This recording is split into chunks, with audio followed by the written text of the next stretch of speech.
Estamos en la cocina de las noticias, el programa de Silvio Sacomani, y tenemos el placer de tener de invitado en la tarde de hoy al licenciado Juan María Segura, un experto en educación. Juan María, Miguel Riza te saluda, ¿cómo estás? Muy buenas tardes. Hola Miguel, ¿cómo estás? Muchas gracias por el llamado. No, por favor, gracias a vos por estar compartiendo la tarde de hoy con nosotros acá en la cocina de las noticias. Ahí, Siempre es un placer. lo mismo y muchas gracias. Ahí estábamos viendo una publicación tuya en torno al gran dilema educativo. Y la verdad que es más que interesante. Y bueno, queríamos escucharte primero a vos y después ir desmenuzando un poquito todo esto y hacer un poquito también de debate en torno a las ideas de cómo está la educación hoy, no solo en la República Argentina, sino en el mundo. Dale.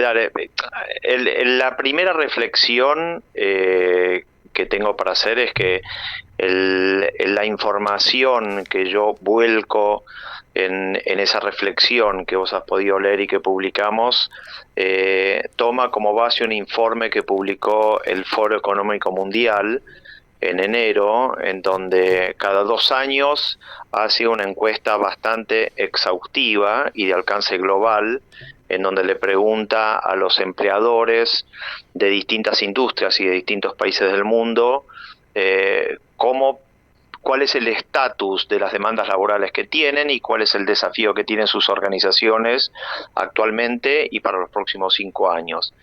Y como es exhaustivo ese informe, aparecen muchas competencias como demandadas por el mundo del trabajo, que son reclamadas por el mundo de las organizaciones, y también aparece un análisis de adentro de la propia industria educativa, porque en el análisis, la encuesta toma en cuenta la información de más de 1.000 empleadores que representan una fuerza laboral de más de 14 millones de personas de 22 industrias distintas. Entonces me parece que es bastante representativa la información que hay ahí, como para que desde la educación no podamos mirar hacia otro lado, ¿no?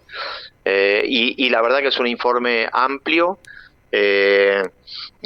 Tiene información que tiene que ver con el mundo del trabajo y también tiene información de marco, de contexto, súper relevante para la educación. Por ejemplo, que en el año 2017 solo el 20% o el 20% de las organizaciones habían reemplazado al menos una función antes hecha por hombres por herramientas de inteligencia artificial en el año 2017, y en el año 2024 ese valor pasó del 20% al 72%. O sea que cuando hablamos de la inteligencia artificial tenemos que imaginarla, además de como sistemas o procesos o herramientas que tenemos que lograr entender, también tenemos que aceptar que el mundo del trabajo ya las está incorporando regularmente, y son sistemas que deberán ser entendidos y operados por empleados que tienen que salir idóneos en cómo funcionan esas herramientas. Bueno, como este detalle, hay una cantidad de otros detalles que yo creo que son sumamente relevantes y que son un llamado de atención muy, muy tangible y muy concreto, no solo para quienes operan instituciones educativas, sino para los funcionarios que diseñan políticas públicas educativas que les establecen el marco de actuación a esas instituciones, ¿no? Totalmente de acuerdo. Y esto del llamado de atención, yo pongo el foco en los contenidos que ahorita que va a tener que cambiar un poco la educación tradicional y también la no convencional, porque el tema es los avances tecnológicos y las demandas laborales, como bien planteás en el texto que has escrito, marcan una diferencia muy grande de lo que se está explicando hoy, de lo que se está requiriendo cuando uno sale fuera de un ámbito académico, ¿no? Sí, pero fíjate que la institución educativa, vamos a tomar la escuela, una de las instituciones muy importantes por cantidad y por el ciclo en el que opera, por el ciclo de edad en el que opera, ¿no?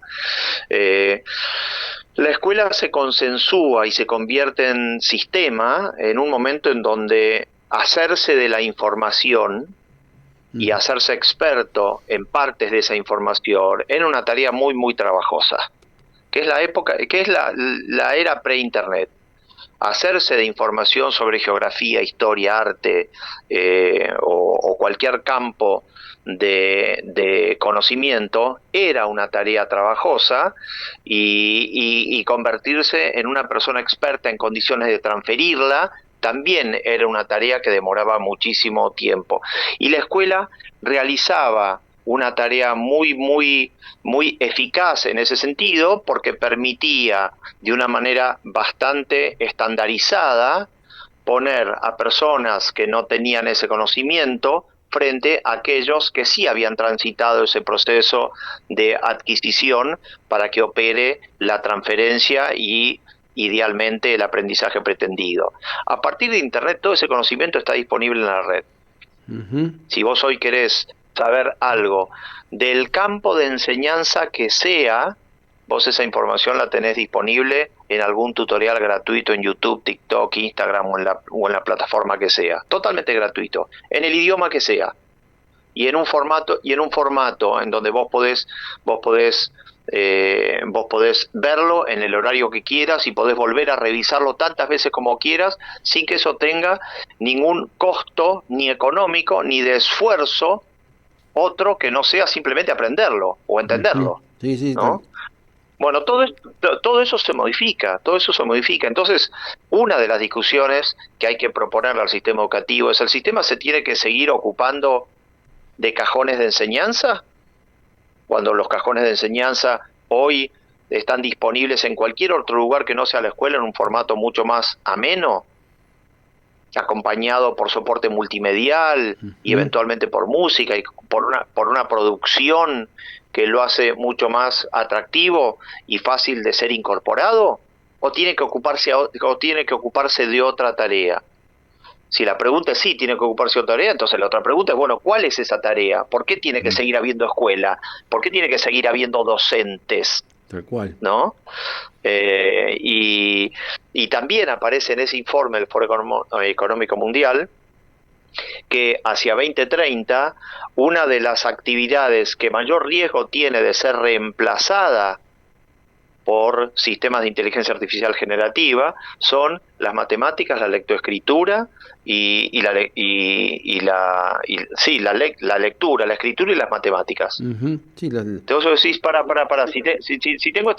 si tengo estas herramientas que van a seguir incorporándose, que van a reemplazar la necesidad de leer, escribir o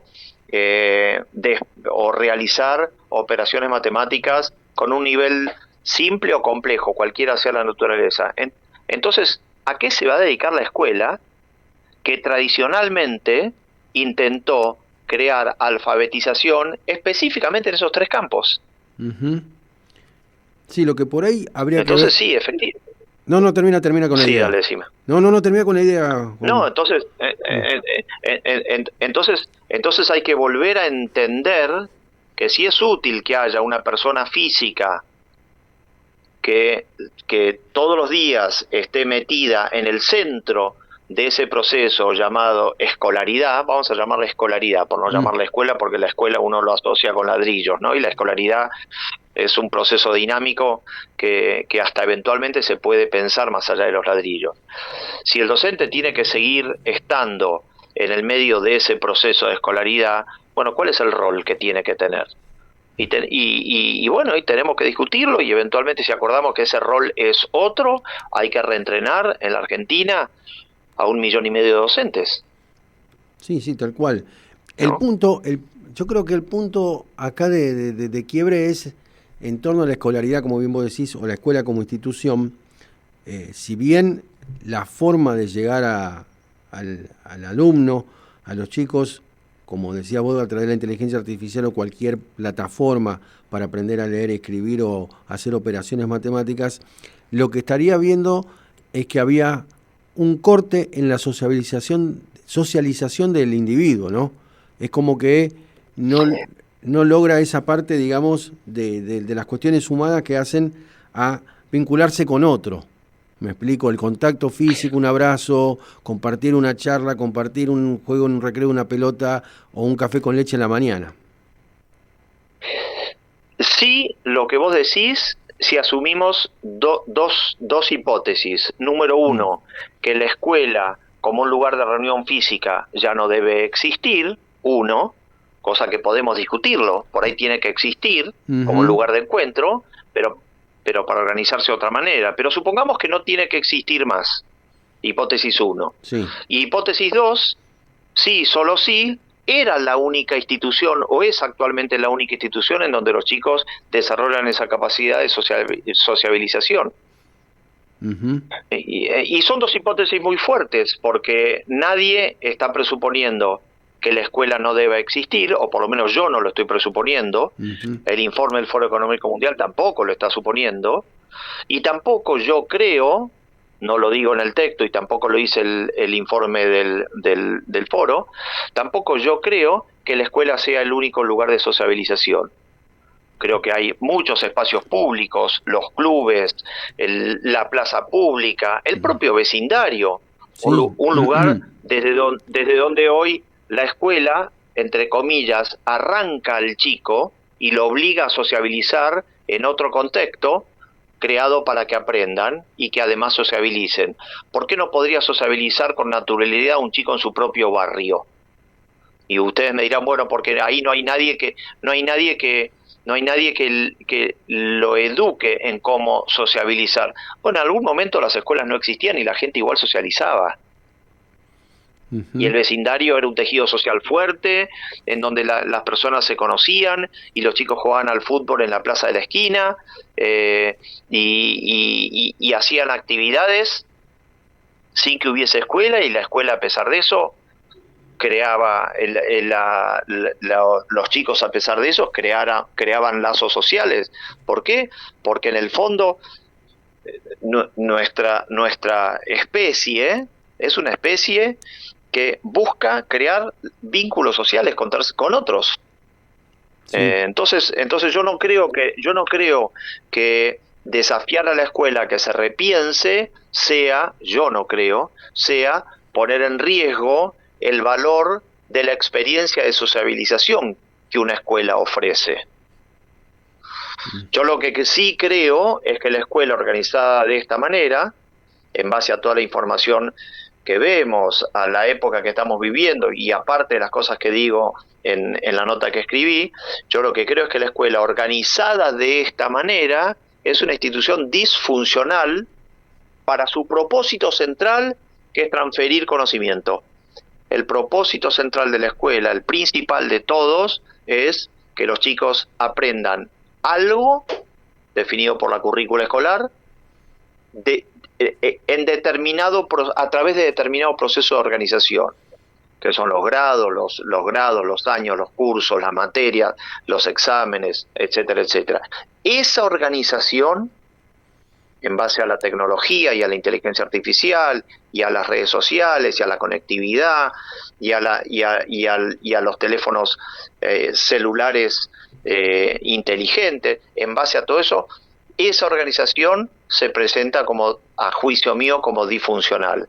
En el mundo de las organizaciones, bueno, ya ha tomado nota de eso y por eso le incorporan con más naturalidad todo ese herramental que te provee la época para tratar de entender cómo sus formas de producción, sus formas de innovación y sus formas de diálogo con las comunidades con las que dialogan a través de sus productos y servicios siguen manteniéndose vigentes y relevantes para sus propios públicos.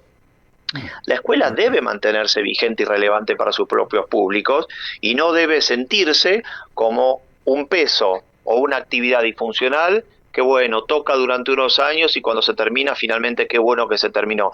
No, pero de ahí los chicos tienen que aprender. Ahí los chicos tienen que aprender algo que les sea útil para ese mundo del trabajo que se sigue tecnificando. En el informe también se indica que para el año 2025 53% de las tareas señaladas por las organizaciones ya habían sido automatizadas y que para 2030 el 67% de esas tareas van a haber sido automatizadas. Tenemos que pensar en un chico preparado para desplegar su proyecto de vida adulta en ese mundo de organizaciones. Y me parece que no nos estamos dando esta conversación. No nos estamos dando esta conversación porque tenemos algo de temor. Vamos a suponer que no tenemos pereza y que somos honestos. Tenemos algo de temor de que por ahí al replantear la escuela se nos caigan algunas cartas de la mesa que creemos que la escuela debe preservar. Bueno, definamos esas cartas, que no se nos caigan, pero convirtamos a la escuela en una institución virtuosa. Hoy no lo es. Sí, creo que lo que dijiste recién sintetiza todo. Convertir en la escuela en algo virtuoso. Y eso también tiene... Totalmente. Yo creo que ahí está la conclusión del escrito y de lo que estamos charlando en estos momentos. Y habría que buscar un equilibrio también entre esta convicción de convertir a la escuela en algo virtuoso con la ayuda de las tecnologías y sin perder el camino que tenía la escuela a lo largo del tiempo, ¿no? O sea, ir ayornándola, pero sin perder algunas cosas de su esencia. Totalmente. Y además, un último dato que yo creo que es muy importante, Miguel. Hoy en Argentina tenés al 52% de las personas que tienen entre 18 y 65 años que no completaron la educación obligatoria. 52%. Esas personas, si bien pueden ser consideradas analfabetas o subalfabetas porque no completaron el proceso de educación que te gradúa alfabeto, que te hace alfabeto, si bien esas personas son consideradas por la sociedad de tal manera, esas personas saben una cantidad de cosas. Aprendieron a trabajar, aprendieron tareas, destrezas, tienen dominios. Bueno, el sistema educativo también tiene que ampliar la idea de a qué le llama educación. Educación no es solamente lo que ocurre dentro de la escuela. No. El concepto es mucho más amplio. Tal cual. Y tenemos que pensar que el concepto de aprendizaje, más aún en esta dinámica de transformación en la que estamos viviendo y en esta época, el concepto de aprendizaje es un proceso mucho más amplio con el que tenemos que entusiasmarnos mucho más que con la idea de la educación obligatoria. Tenemos que entusiasmarnos mucho más con la idea de aprender que con la idea de escolarizar en un momento de nuestra vida.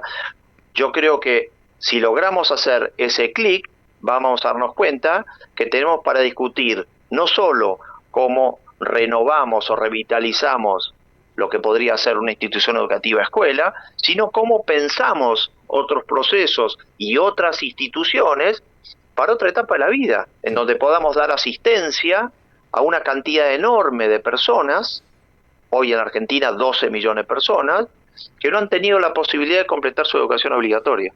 Tal cual, y esto tiene que ver un poco también con el tema que yo hablaba un poco de los contenidos, ¿no? Y haciendo un poco de memoria, que vos hablabas que la educación es algo más amplio, me vino a la cabeza un poco de historia en torno a la academia que planteaban tanto Platón como Aristóteles, ¿no? En la época de la Grecia clásica, cómo ellos veían el tema de la educación, ¿no? En el libro Politeia de Aristóteles, que no solo hablaba de cuestiones que tenían que ver con cuestiones técnicas o lo básico de una educación como las matemáticas, sino que hablaban también de la cultura, el arte, el deporte, hablaban de la música, de mucha serie de cuestiones que también tienen que ver con la educación, que a veces no se ven como se deberían ver. Que eso es lo que vos bien decías. Totalmente. La educación es algo más amplio. Totalmente. Yo creo que filosóficamente la educación es el proceso a través del cual uno primero se descubre a uno mismo y en ese descubrimiento entiende sus sensibilidades, sus apetitos, sus dificultades, y a partir de ese proceso cómo uno se pone en diálogo con su entorno. Ese es el proceso central que cualquier proceso educativo debería apuntalar. Ayudarme a autoconocerme y a partir de allí permitirme, aportarme herramientas para que entre en diálogo con mi contemporaneidad. Entonces la pregunta que nos tenemos que hacer es, ¿hoy la escuela ayuda en esa dirección? Y contestaríamos todos en simultáneo que no. Por eso digo, por eso aparece Sócrates y su mayéutica con tanta claridad, ¿no? Porque es un proceso de indagación filosófico y recurrente que nos permiten conocernos y conocernos a nosotros interactuando con nuestro entorno. Y nuestro entorno también incluye nuestro entorno social. Por eso te digo que esto de ninguna manera, esta reflexión de ninguna manera obvia el rol que tiene la escuela como un proceso de sociabilización. El conocernos a nosotros nos dispone mejor a entablar mejores lazos sociales con terceros y a vincularnos mejor con nuestra época. Y esa época es nuestro entorno inmediato, nuestros vínculos. Así que sí, yo creo que esta conversación no la estamos teniendo. Es difícil tener esta conversación cuando se discuten las cosas que se están discutiendo ahora en diputados y en los medios, ¿no? Exactamente, y te digo que la charla da para mucho más, da para una segunda vuelta, para 3 vueltas más, porque es más que interesante. Aparte es un tema que a mí me apasiona mucho, el tema de educación, porque yo siempre sostengo que en los presupuestos de cualquier país del mundo la educación no es un gasto, sino que es inversión social. Sí, claro. Así sí, que, por supuesto. Y pará, y yo te agrego un detalle ahí, Miguel. Buenísimo, dale que va a ser. Ese gasto hoy ni siquiera es tan necesario en términos monetarios, porque muchas de las cosas que la educación, entre comillas, institucional te ofrece, vos hoy desarrollando un poco de autodisciplina, vos lo podés obtener gratuitamente de Internet. Sí, totalmente. Entonces, hay un montón de recursos. Hay un montón de recursos. Hay un informe que dice que de los principales 6 motivos por los cuales la gente accede diariamente a Internet, de los principales 6 motivos, 4 están vinculados con informarse, conocer y aprender. 4 de 6. En el mundo, 70% de la población mundial hoy accede diariamente a Internet, en promedio 6 horas y media. En Argentina 9 horas y media. Y 4 de los principales 6 motivos es para aprender, conocer e informarse. Y la escuela no está tomando nota de eso. No. Y debería. No, lamentablemente. Y debería. Juan María, te agradecemos enormemente la charla y como te digo, da para otra vez, porque es un tema que da para un debate más profundo todavía, y no solo acá en la radio, sino que vaya a otros ámbitos, porque la educación tiene que ver con el futuro. Totalmente. Lo seguimos cuando quieras, Miguel. Obviamente, y muchísimas gracias por estar acá en la Cocina de las Noticias. Acá lo escuchábamos recién. Por favor, un placer. Lo mismo y gracias. A Juan María Segura, un experto en educación con una nota...